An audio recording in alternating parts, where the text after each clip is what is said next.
बुलढाणा जिल्ह्यात एसटी बसमधील महिला कंडक्टरने प्रवाशांशी आरेरावीची भाषा वापरल्याचा व्हिडिओ व्हायरल झाल्यानंतर प्रशासनाने गंभीर दखल घेतली आहे।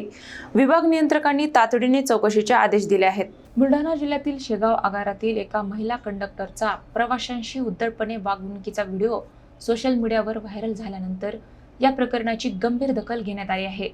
वरवड बकाल बस थांब्यावर घडलेल्या या घटनेत संबंधित महिला कंडक्टर प्रवाशांशी अरेरावीची भाषा करत असल्याचे दिसत आहे। व्हिडिओमध्ये "तू कोण, कलेक्टर आहेस, होम मिनिस्टर आहेस" अशा शब्दात ती प्रवाशांशी वाद घालताना दिसत असून यामुळे प्रवाशांमध्ये संताप व्यक्त होत आहे।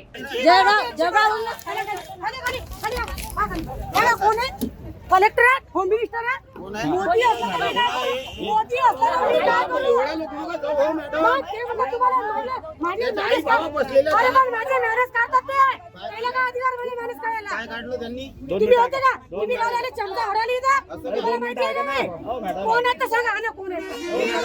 सोशल मीडियावर या घटनेवर तीव्र प्रतिक्रिया उमटत आहेत। दरम्यान संबंधित महिला कंडक्टरने आपली बाजू मांडत प्रवाशांनी आधी शिवीगाळ केल्याचा दावा केला आहे। केवळ बदनामीसाठी व्हिडिओचा काही भाग व्हायरल केल्याचेही तिने म्हटले आहे। या प्रकरणाची दखल घेत विभाग नियंत्रक शुभांगी सिरसाट यांनी शेगाव आगार प्रमुखांना चौकशीचे आदेश दिले असून अहवालानंतर योग्य ती कारवाई केली जाणार असल्याचे स्पष्ट केले आहे। सर, व्हिडिओ व्हायरल झाला आहे आणि प्रवाशांशी अरेरावी करणं हे मुळातच चुकीचं आहे, कारण प्रवासी हे दैवत आहेत आणि या पद्धतीने जर वागणूक होत असेल कर्मचाऱ्यांकडून, जर ती जाणून बुजून होत असेल तर निश्चित ते कारवाईला पात्र आहे, पण त्यांची बाजूही समजून घेणं तेवढंच महत्त्वाचं आहे।